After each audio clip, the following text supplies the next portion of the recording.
Kupas tuntas bagian primer power supply switching.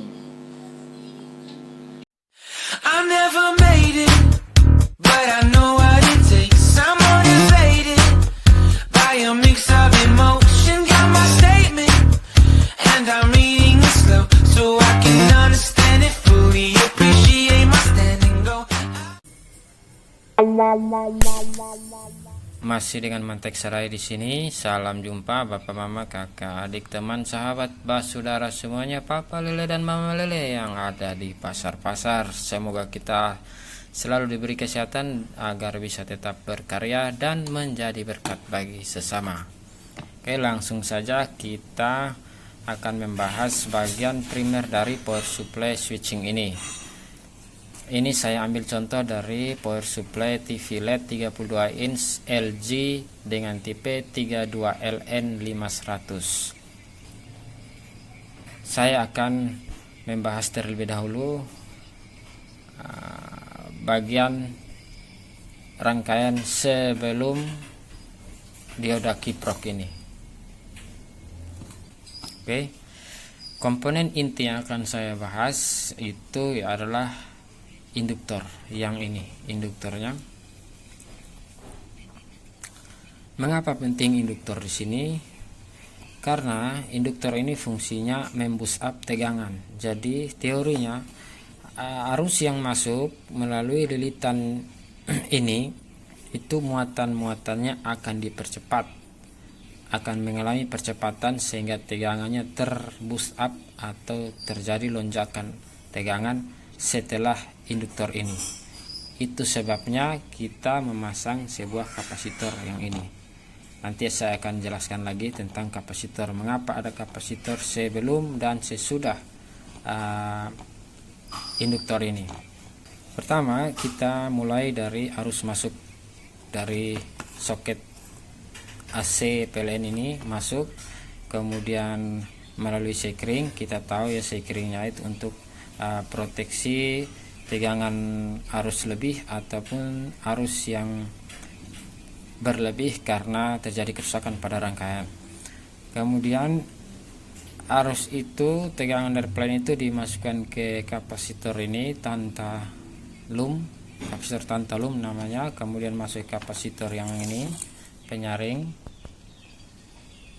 seperti ini, kapasitor ini. Kemudian jalur yang satunya dilewatkan ke alat ini, namanya NTC atau negatif thermal. Artinya maksudnya dia ini berfungsi sebagai soft start.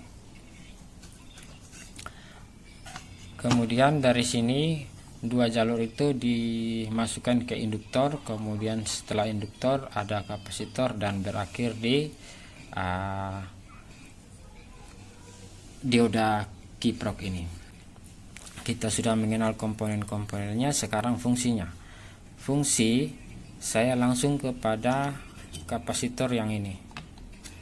Kapasitor tantalum ini dia berfungsi sebagai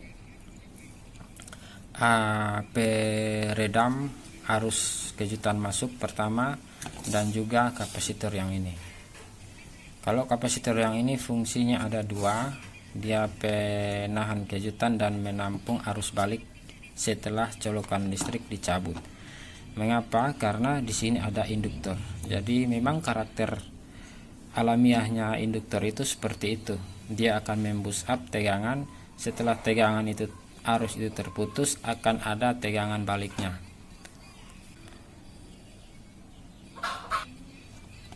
Kemudian satu lagi, fungsi kapasitor yang ini sebelum induktor, di situ bertuliskan nilainya itu, bisa dilihat di situ nilai batas tegangannya 250 volt. Yang ini 250 volt. Ini berarti kapasitor ini juga berfungsi sebagai pembatas tegangan lonjakan dari tegangan PLN. Ketika tegangan PLN melebihi tegangan kapasitor ini, maka kapasitor ini akan rusak atau meledak. Nah, itu biasanya terjadi pada mereka yang menggunakan genset. Jika gensetnya sudah tidak stabil lagi, bisa terjadi demikian. Oke. Kemudian juga kapasitor ini kalau rusak atau tidak berfungsi lagi, maka akan terjadi ketika kita colokan pertama listrik masuk ke colokan listrik di rumah, meteran listrik akan jeblok atau jatuh. Ini kemudian juga penyebab juga bisa dari NTC ini. NTC sebagai soft start ini, yang fungsinya sebagai soft start. Jadi ketika tegangan masuk, dia akan berfungsi sebagai soft start. Jika NTC ini nilai resistansinya sudah di bawah 3 ohm, kalau diukur itu sudah tidak bagus lagi, karena ketika menyolokkan listrik ke soket yang di rumah PLN itu meteran akan jatuh walaupun rangkaiannya atau power supply-nya masih bagus. Jadi sering kita mengalami kalau kita colokan meteran listrik langsung jatuh padahal power supply-nya masih baik. Itu penyebabnya dari dua alat itu, yang ini kapasitor ini dan NTC yang ini. Oke, NTC yang ini. Kemudian setelah induktor ini ada juga kapasitor lagi. Nah, kapasitor ini fungsinya sama dengan kapasitor sebelum induktor. Dia ini menahan kejutan lonjakan tegangan yang dihasilkan oleh induktor ini, sehingga tidak mengganggu kinerja daripada rangkaian.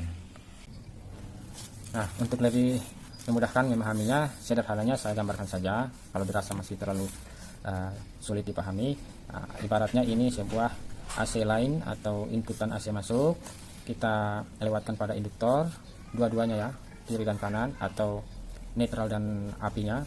Kita pasangkan kapasitor non polar kalau gambaran seperti ini. Di sebelumnya juga kita pasang. Kemudian di sini ada sekring, kita tambahkan sekring huruf S seperti tertidur, dan juga bisa kita pasang di sini NTC dipasang seri di sini.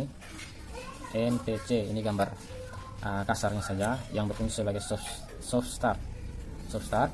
Nah, sederhananya seperti ini. Hanya mungkin kelihatan di yang aslinya itu rumit, tapi sederhananya seperti ini. Kemudian dari sini bisa langsung kita pasangkan dioda kiprop atau dioda bridge.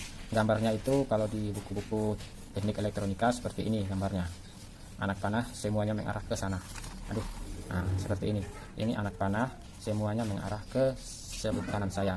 Jadi semua ini bisa dilihat dari anak panahnya, arah anak panahnya. Nah, ini yang disebut ekornya, ini kepalanya. Jadi ini bagian positif, ini bagian negatif. Tetapi masukkan inputan AC-nya di sini. AC masuk, AC in. Jadi di bagian sambungan antara dioda yang satu dengan dioda yang satunya lagi di tengahnya. Jadi bisa dibolak-balik arus dari kabel rangkaian ini, bisa dibolak-balik. Ini mau ke sini bisa, ini mau ke sana bisa. Karena masih AC. Nah, setelah itu masuk ke dioda kiprok, barulah dioda kiprok ini menyimpannya sementara di elko. Kalau elko karena dia berpolaritas, ada kutub negatif positifnya, makanya kita gambarnya seperti ini, positif negatif. Mau ditambah lagi bisa. Nah, negatif positif. Jadi dari sinilah dikeluarkan ke beban. Ini prinsip sederhananya. Oke. Jadi ketika meteran listrik jeblok, pertama kali yang diperiksa itu adalah NTC atau kapasitor yang ini, yang nilainya 250 volt atau 275 volt, tergantung pabrikan. Jadi ini kapasitor yang sebelum induktor ini berfungsi untuk membatasi tegangan lonjakan daripada PLN, karena jelas saja PLN itu tegangannya melonjak secara tiba-tiba bisa mencapai 300 volt atau 400 volt, atau bisa juga kapasitor ini berfungsi ketika kita menggunakan genset untuk memakai pada alat-alat elektronik kita. Oke. Saya rasa ini bisa dipahami kalau digambarkan seperti ini. Kita kembali ke papannya yang ini. Nah, terlihat rumit, tapi kalau digambar seperti itu, ini kalau dari bawahnya terlihat seperti ini. Nah, arus masuk dari sini, tegangan masuknya dari sini, colokan ini. Yang ini ada fuse, ada huruf F di sini. bisa terlihat. Ini kameranya agak kurang fokus. Ini sekring, yang ini sekring. Nah, satunya lain, yang satunya jalur yang satunya lewat sekring masuk ke kapasitor tantalum ini, yang ini masuk ke sini. Terus jalur yang satu sebelahnya ini dia masuk ke kapasitor yang ini, yang putih besar ini, jadi paralel ya. Jadi ini terhubung dengan kaki yang satunya dari kapasitor yang ini. Jadi dia ini sama ini paralel. Hanya dicetak pada rangkaian itu terlihat membingungkan, tapi kalau diurut itu dia paralel. Setelah itu NTC-nya, ini di rangkai seri, dipasang seri. Jadi dia hanya ambil dari satu jalur saja di seri, yang ini sama yang ini. Nah ini dia pasang setelah induktor yang ini. Dia mau dipasang sebelum atau setelah tidak masalah, karena fungsinya untuk soft start di situ. Setelah itu baru masuk ke kaki kiprok ini. Jadi kaki kiprok yang tengah, dua yang tengah kaki kiprok itu yang bentuk fisiknya seperti ini. Kaki tengahnya itu adalah input AC-nya. Pinggir-pinggirnya itu adalah negatif dan positifnya. Positifnya terlihat dari bentuknya, yang ujung yang ini ada seperti terpotong. Itu bagian positifnya. Dari situ kita masukkan ke elko besar penampungnya. Nah, filter dan penampung sekaligus. Di sini menggunakan dua buah elko dengan kapasitasnya 68 mikro dan tegangannya 450 volt, tegangan tinggi. Ini mengapa harus tegangan tinggi? Karena menjaga lonjakan dari tegangan PLN. Oke, dia memakai dua, ada yang memakai satu, tergantung pabrikan. Setelah masuk ke elko, barulah diumpan ke MOSFET regulator ini, yang berfungsi sebagai switching. Jadi dia menghidupkan trafo ini dengan cara switching, hidup mati, dan tetapi dengan frekuensi tinggi di atas 20.000 kHz. Karena trafo ini berfungsi dengan cara induksi. Bisa dicari detailnya tentang induksi pada trafo, cara kerjanya. Dia menginduksi bagian sekunder dengan cara mengalirkan arus secara cepat bergantian on off pada bagian lilitan primer daripada trafo, sehingga muncul medan elektrik, medan magnet yang akan menyebabkan rangkaian lilitan sekunder pada trafo terinduksi, sehingga ikut mentransfer energi yang dilepas oleh bagian lilitan sekunder. Energi itu yang tentunya dalam hal tegangan. Oke, jadi fungsi trafo itu seperti itu. Nah ini trafo penurun tegangan, karena dia menurunkan tegangan untuk dipakai ke rangkaian. Saya rasa itu cukup komplit untuk bagian primer. Bagian sekundernya nanti di video berikutnya saya akan jelaskan lagi tentang bagian sekundernya apa saja, dan komponennya, dan juga sebab musababnya jika komponen-komponen pada bagian sekundernya rusak. Nah di sini juga terlihat ini ada optocoupler. Sudah beberapa kali saya singgung, optocoupler ini membatasi line primer dan line blok primer dan blok sekunder agar groundingnya tidak saling terhubung. Karena kalau saling terhubung groundingnya, maka bisa tersengat listrik kalau kita menyentuh bagian sekundernya. Juga fungsinya sebagai penstabil tegangan, pengontrol tegangan output agar tetap berada pada tegangan yang sudah ditetapkan. Oke, jadi kalau tegangan outputnya tidak normal, drop atau hilang atau melonjak tinggi, bisa dicek bagian optocouplernya, mungkin saja sudah berfungsi tidak normal lagi. Nah kemudian saya balik untuk membahas yang ini dulu, yang bagian MOSFET ini, MOSFET regulator ini. Nah seperti ini, mana dia tadi? MOSFET regulator ada di mana? Nah di sini, ini dia 3 kaki, ada 3 kaki. Kemudian 3 kaki, bagian gate-nya ada di bagian atas. Nah ini bagian gate. Dia kan transistor juga, tapi jenisnya MOSFET. Kalau transistor kan basis, kolektor, emitor. Kalau MOSFET dia itu gate, source, dan drain yang tengah. Jadi gate, source, dan drain. Gate ini harus mendapat tegangan trigger agar supaya MOSFET ini berfungsi. Nah kemudian di sini ada sebuah IC. Ini IC namanya IC PWM.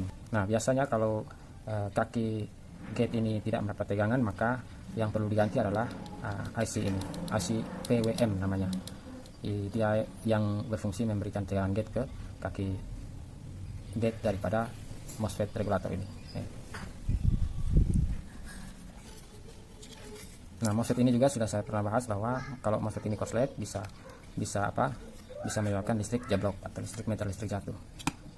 mungkin lain kali akan saya mencari waktu dan membahas lagi bagian keluaran dari trafo switching ini, yaitu bagian sekunder.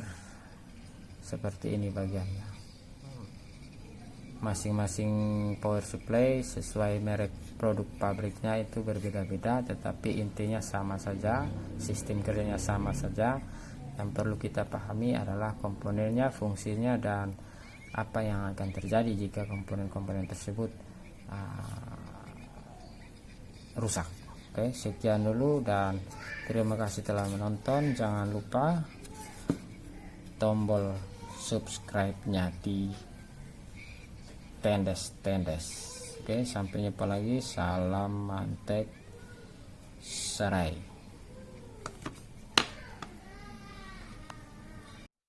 I never made it, but I know what it takes. I'm motivated by a mix of emotion. Got my statement, and I'm reading it slow so I can